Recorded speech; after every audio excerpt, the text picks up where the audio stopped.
Some say he's a technical whiz. Some say he was born in Cornwall. While some say that he's on a journey. It's The Journey. And here's your host, David Hackett. Right, joining me today on the journey, I've got no script in front of me. I've got my phone if need be, but I don't use a script, is Suzi Quatro. Now, people in England and Europe know Suzi Quatro. I'm in America. Suzi's American. I've got a wife who's American and she's not heard of you. Suzi, first question is, why is it that no Americans have heard of you? You know, there's a documentary out that was at the top of the Amazon charts for a long time. It came out the end of 2019 called Suzi Quatro. It's done fantastic, especially in America. They covered it ridiculous. And it kind of does explain that whole thing. I relocated here like Jimi Hendrix did. And then I had my first success here like Jimi Hendrix did.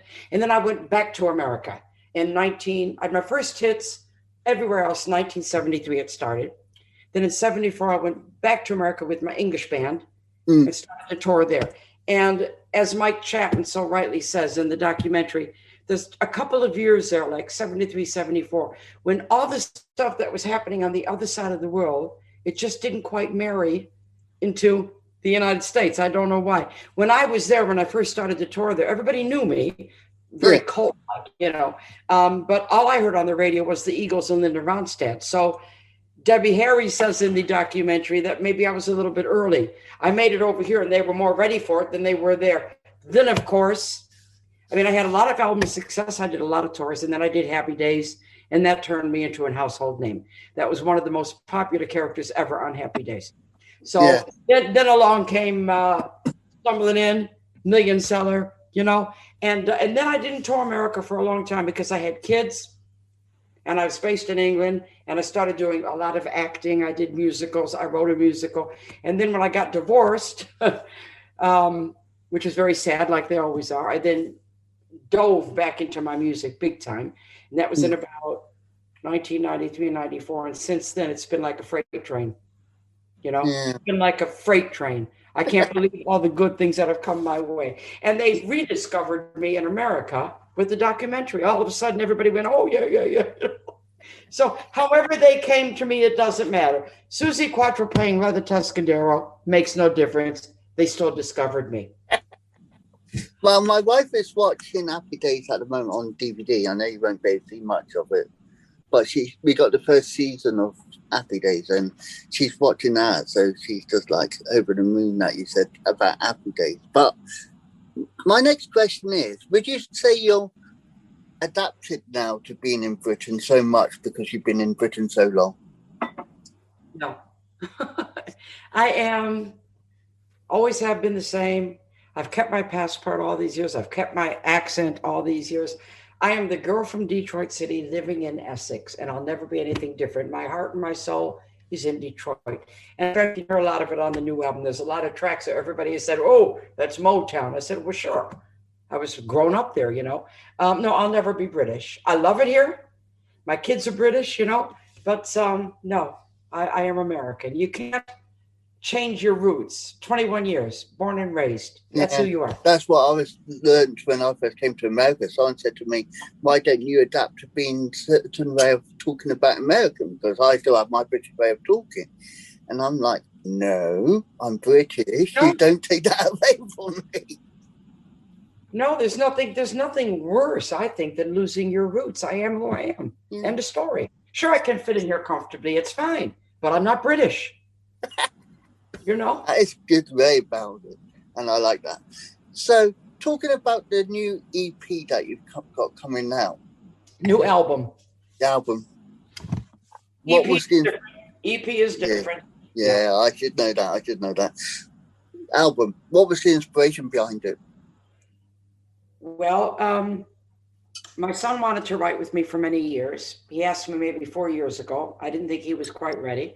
He's been in band since 14, so he's done his homework, you know. And then he asked me about 2.5 years ago, but he didn't ask me. He said, I have to write with you now. I went, okay. So he started to write.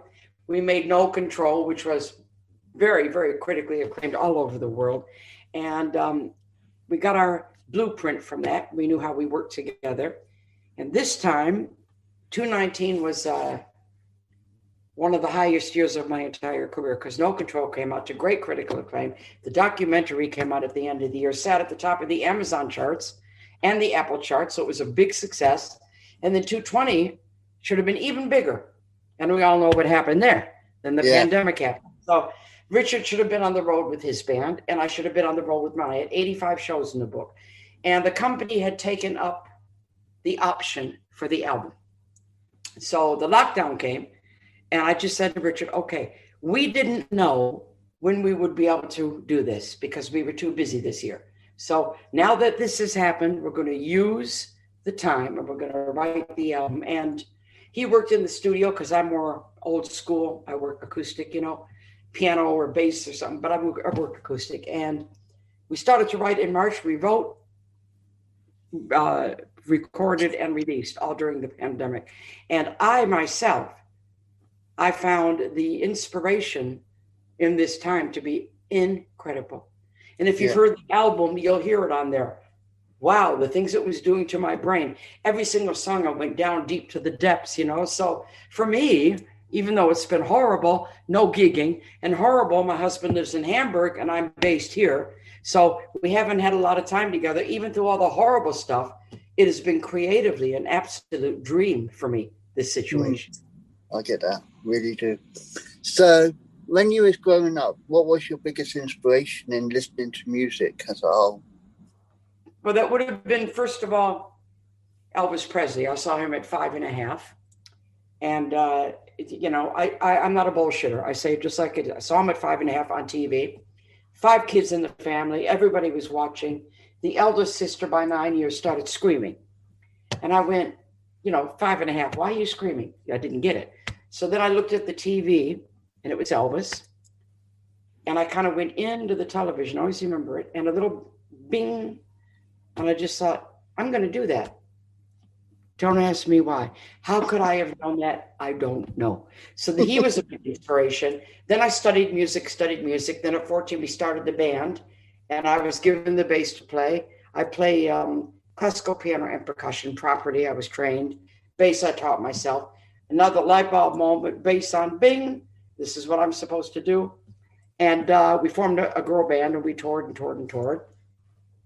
Then what was next? So at 18, I saw Elvis on the Comeback Special and decided leather was for me.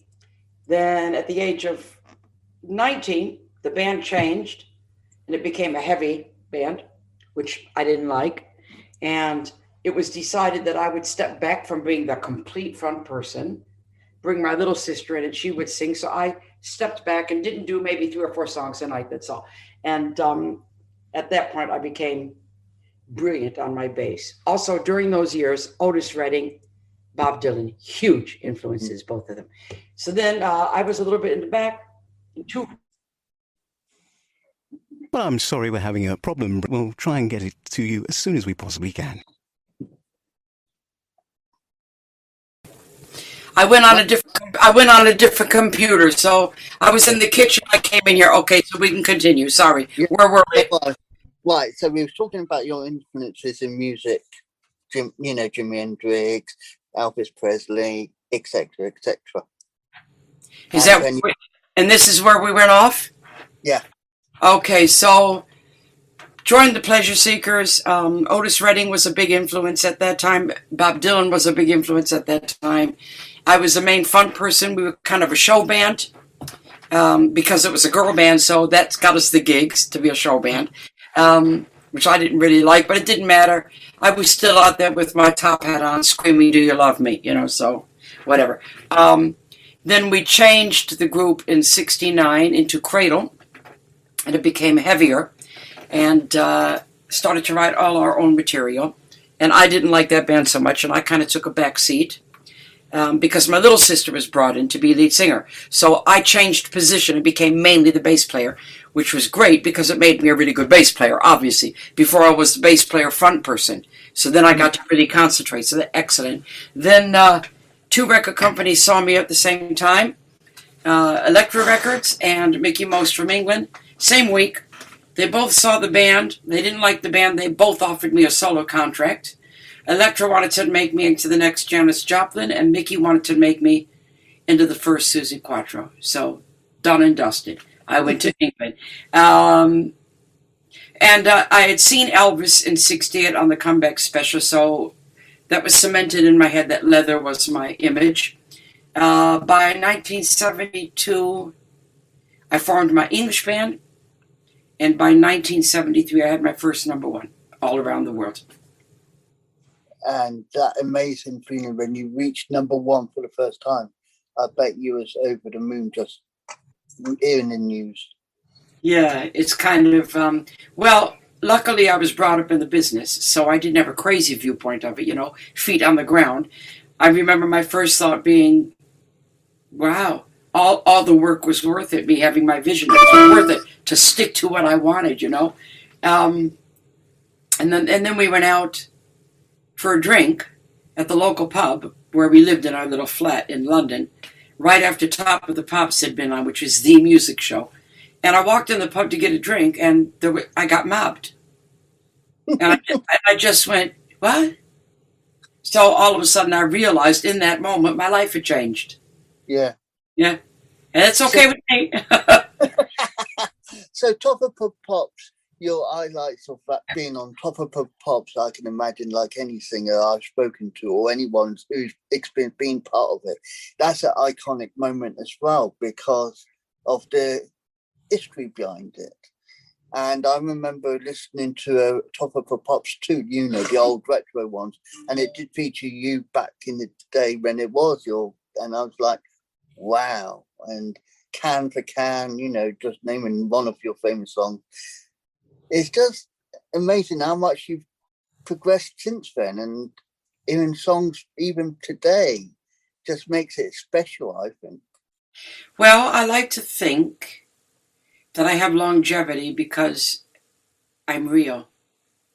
I've always been real. Like me or hate me, I've always been real. I knew from a very young age that I didn't have a niche to fit in. I was a square peg in a round hole my whole life. And so because of that, I had to find a niche to fit in. So I didn't have any agenda. I didn't think, hey, I'm going to change the world for girl musicians. That didn't even come into my brain. I was simply not compromising who I was for anybody. And this is why it was successful. And this is why so many people followed after me. I kicked down the door because I didn't see the door. And even if you didn't, that door made it special because you had your unique take on life. And even today, I can see you still got that unique take on life. And that is a good yeah, you can see it in my eyes. Oh, yeah, I am. I'm just who I am. I don't insist you like me, but I won't change for you. I won't compromise myself. I love what I do. I'm genuine. I'm the real thing, I make the music I love. I write the songs I love. I do the gigs I love. I'm an honest, real artiste. Mm. And would you say any modern day singers are trying to be like you now, or are they trying to make it their own style, but with the mold of you? I didn't get that. Say that again? Basically, modern day singers. Would you say there's any modern day singers that mold themselves after you? I don't know any modern day ones that have done it. But I will say what Mike Chapman said in the uncut version of my documentary, and he said it, I didn't say it. He said, my producer from years ago, not now, every single woman that came after me, every single one owes something to me. That's how he put it. Those are big words. And it's a poignant word because you think, oh, I must have done something. So you're hopefully going to go back on tour as well. Is it this year or next year? I forgot. Going on the road again, you mean? Yeah. Everybody keeps asking me that. I don't have that answer. Who knows? Every day I have a gig list here. Every day it gets changed. Yeah, that's what I was going to say. Yeah. The list No, it's crazy. No, nobody knows, and everybody keeps asking me, and I don't have the answers. So every day the rules change. 1 minute we're going to go to our apartment in Mallorca. Then on Monday it's illegal to fly out of England. So who knows what's going on? Yeah. You know? And get put under for just leaving the country. It's just nuts. It's just nuts right now. So let's just hope it gets back to normal sooner or later. So I assume that COVID has really affected you badly, where you feel so stuck in, not able to go anywhere, not being able to tour. Well, I'm okay with it. It is what it is. I'm not the only one suffering, so I try not to go to that place. The hardest part, well, what's hard for me is my whole marriage is built on travel, because my husband is based in Hamburg and I'm based here. And before the pandemic, we just jumped on a plane and went one to the other. Not now. And my whole life is built on people and travel and concerts. So for me, it's a real change of life. But luckily, I have found the heaven of creation in this pandemic. And I have been having a wonderful time producing songs, writing songs, being the artist that I am, communicating in every way but from the stage. The media is this is now my stage, the media. Yeah, because since the pandemic started for me, I'm in America, as you gathered, but I've been doing podcasts and I've been exploring people's journeys, because everyone has got a journey. And when I came across the production company that sends me the information about you, or what I said, Fred, as I had last week, I was amazed, because I thought singers do have journeys, artists have journeys, bands have journeys. So why not investigate and go into seeing what makes a singer tick? Because music is a journey. It is. When you find songs and create songs, you don't think, oh, I write these words and they don't mean anything. Are you kidding me? Exactly. Songs have got meaning. Oh my God, I go so deep down, I'm like ready to faint by the time I get the lyric out that I'm trying to say. I go way deep down. No, I mean, I create from my heart and soul. So, I always have. So Can for Can, I'll say that one again. What was the inspiration behind that song? What do you mean? What was the inspiration and meaning behind Can for Can? Behind what? Your song Can for Can. Oh my God, you're going back to the beginning now. Why are you talking about that? Because I like to go. I'm here talking about my new album, and you're talking about Can the Can. Okay, let's talk about your new album. Yes, let's. I didn't write Can the Can, so you have to ask Mike Chapman what his reason was. Don't ask me. I interpreted it. Right, now, your meaning behind your new album, since we're talking about the album. See, this is what I like. We are natural, and this is what I like about interviews. Totally. What you see is what you get. The Devil in Me. It's had unbelievable reviews, embarrassingly good. And I say embarrassingly. They are gushing over it everywhere. So I'm so happy with that. Even on CNN the other day, they did a big interview. They played all 3 videos. Not all of it, of course, but all 3 videos. And people are calling it a masterpiece, and that this partnership is magic, and they're comparing us to the old Chin and Chapman, and it's just beyond. So whatever has happened in this pandemic, creatively, it's been very good for me. And I am not done speaking, I'm not done playing, I'm not done being, and I will keep going until I drop down. And that's me. And I applaud that, because that is amazing just to hear, because people, like you said, in England, Europe, hopefully America now, will say, that's Suzi. And they will remember you for that legacy, saying Suzi will carry on literally no matter what. And I like that a lot, really, I do. Good. So it comes out tomorrow, The Devil in Me. There is 3 videos available on YouTube. I don't know if you've seen them, but you should.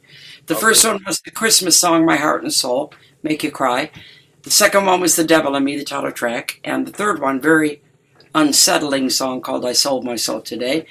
You should watch it, and you should watch the DVD if you haven't, Suzi Q. It will answer all your questions that you've asked on this interview. It's a shame you didn't watch it before you talked to me, because you would know the answer. I know, but I didn't know there was a DVD or any documentary else I would have I was only told this is the album. Susie's promoting it. Yeah. Anyway, now you know your homework, okay? Yes.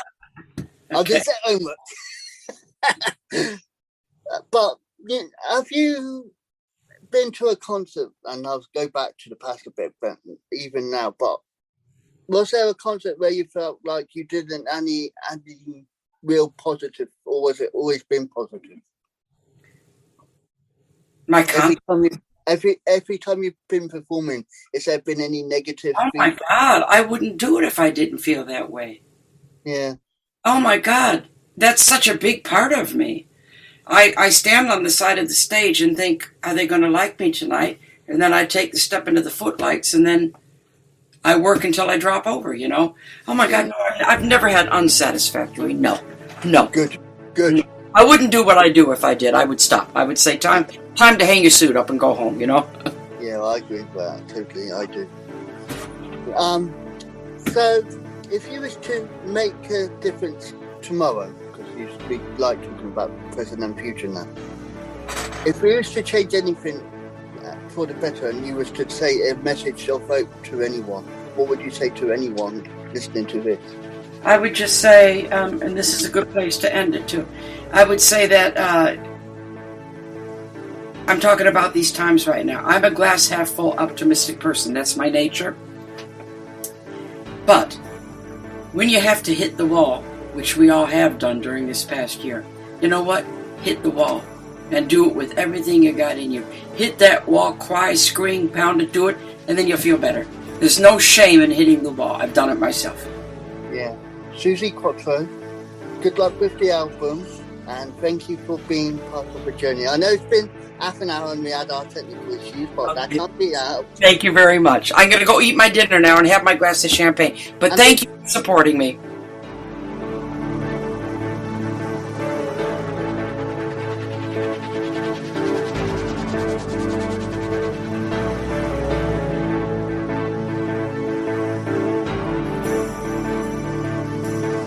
That was The Journey, hosted by Wise Words Imaging, hosted by David Hackett, produced by Melissa Hackett. Be sure to like, subscribe and listen to another journey coming soon.